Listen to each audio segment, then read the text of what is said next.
एके दिवशी एकदम देव आले, सगळे देव आले, गर्दी केली.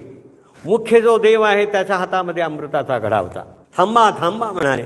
शुकाचार्य महाराज थांबा. का हो म्हणाले, आमची वाट का अडवली म्हणाले. अहो थांबा ना, काय आहे तुम्ही म्हणाले त्या राजा परीक्षिताला भागवत सांगण्याकरता निघालात म्हणाले. म्हणून याकरता म्हणाले आमचा असा विचार आहे की हा अमृताचा जो आहे तो कुंभ तुम्ही घ्या आणि आम्हाला भागवत सांगा. शुकाचार्यांना आश्चर्य वाटलं आणि मग ते म्हणतात का कशा करता घ्यायचा म्हणाले अमृताचा कुंभ. नाही म्हणाले तो राजा परीक्षित आहे, त्याचा मृत्यू जवळ आलेला आहे आणि त्याला तो द्या ना म्हणाले. ह्या अमृत तो प्राशन करून तो अमर होईल. वारे वा वारे वा. शुकाचार्य म्हणतात हा व्यवहार आहे. एवं विनिमया. अमृत घ्यायचं आणि भागवत सांगायचं. कोणी हो बुद्धी दिली. देवांना बोलतात काय अधिकार आहे.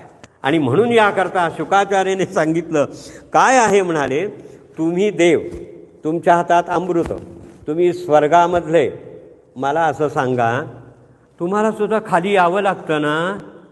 का बरं येता हो तुम्ही. एक एक देव खाली आलेले आहेत, आम्ही वाचलं आहे. मग मला सांगा जे अमृत तुमच्या हातात आहे ते तुम्हाला चिरकाल टिकणार नाही, ते तुम्ही आम्हाला सांगता की त्या राजा परीक्षिताला द्या. याचा अर्थ असा झाला की भागवतावर विश्वास नाही आहे. भागवतावर विश्वास. भागवत कसा आहे, अमृतापेक्षा सुद्धा श्रेष्ठ आहे. हे म्हणून या ठिकाणी ते सांगतात. अहो म्हणाले श्री आणि थांबा. काय सांगावं, मला वेळ नाही.